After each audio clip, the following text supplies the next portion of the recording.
मैं डॉक्टर रामजीलाल यह समझता हूं कि आरक्षण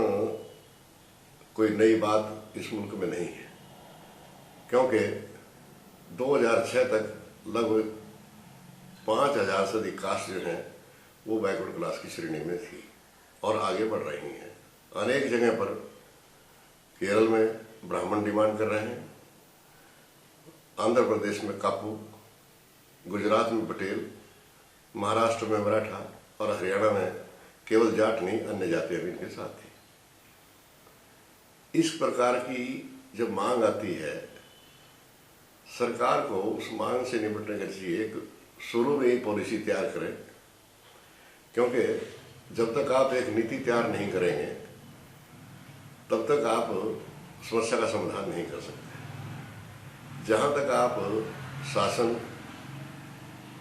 प्रशासन, जनमत, प्रेस, इनके प्रबंधन की बहुत ज़्यादा जरूरत पड़ती है, ताकि ऐसे सेंसिटिव मामलों पर आग न लगे। होता ये रहा है, पहले भी जब आरक्षण मंडल कमीशन के द्वारा लागू किया गया वीपी सिंह के द्वारा, तब भी इस किस्म का वातावरण हमें देखने को मिला था, जो कि बहुत ही खतरनाक था, हरियाणा में भी और अन्य स्थानों पर भी। इस समय भी जो हुआ उसके लिए केवल मात्र किसी एक कम्युनिटी को, किसी एक पार्टी को या किसी एक व्यक्ति को जिम्मेवार नहीं ठहराया जा सकता। इसके लिए अपोजिशन, मीडिया, रूलिंग पार्टी और उपद्रवी तत्व भी जिम्मेवार है। मैं ये समझता हूं कि जो हुआ वो बड़ा अफसोसजनक है, परंतु साथ में ये भी है कि आगे क्या करें।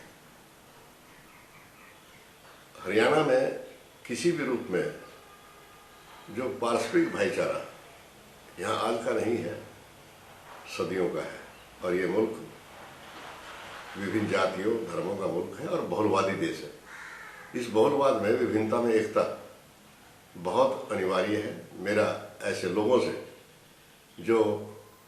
कोई ओथ लेते हैं कि हम ये करेंगे वो करेंगे, ऐसा तो इस मुद्दे को और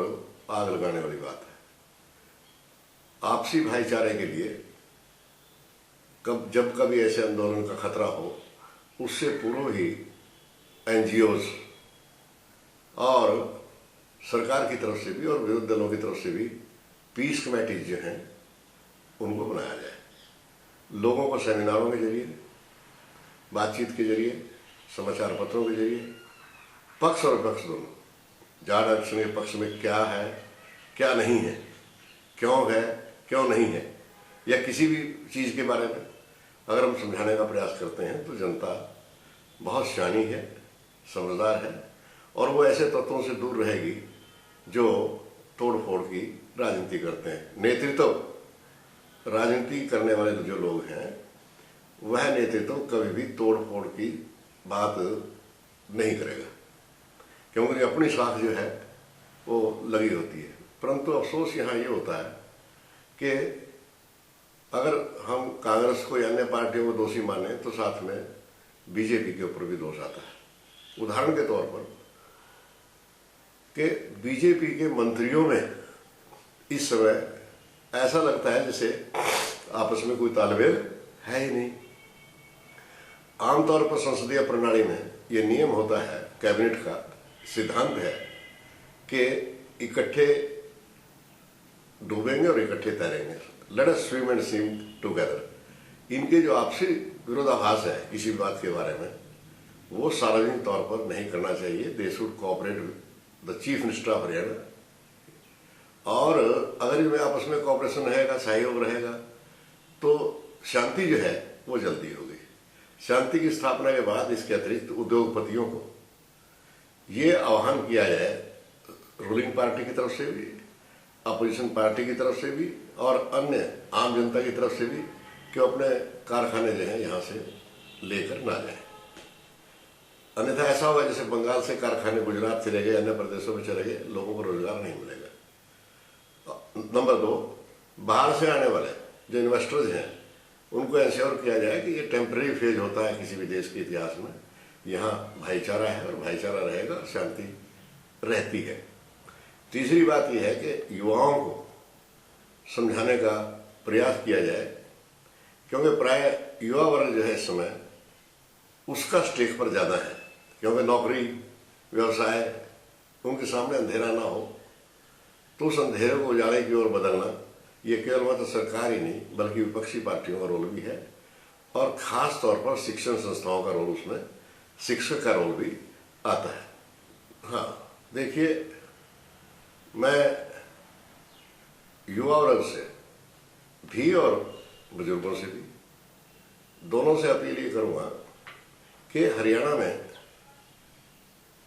एक तो ये बात करना बंद कर दे कि यहाँ 36 बिरादरी है,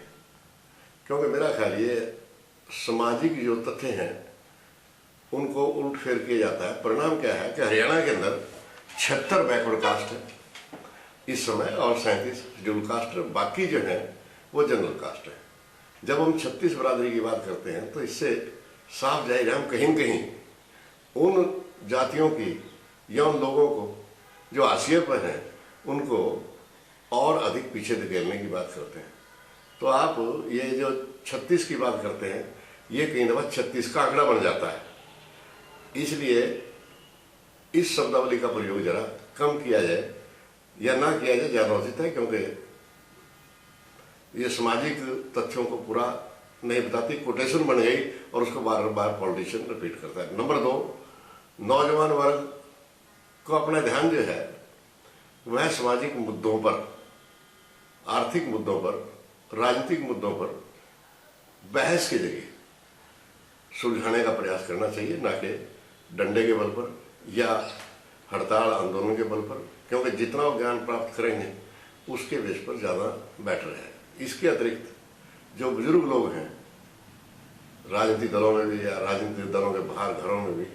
उनको भी बच्चों को समझाना चाहिए, नौजवान वर्ग को, कि ज़िंदगी जो है ये बहुत कीमती होती है। जिनके बच्चे मर जाते हैं,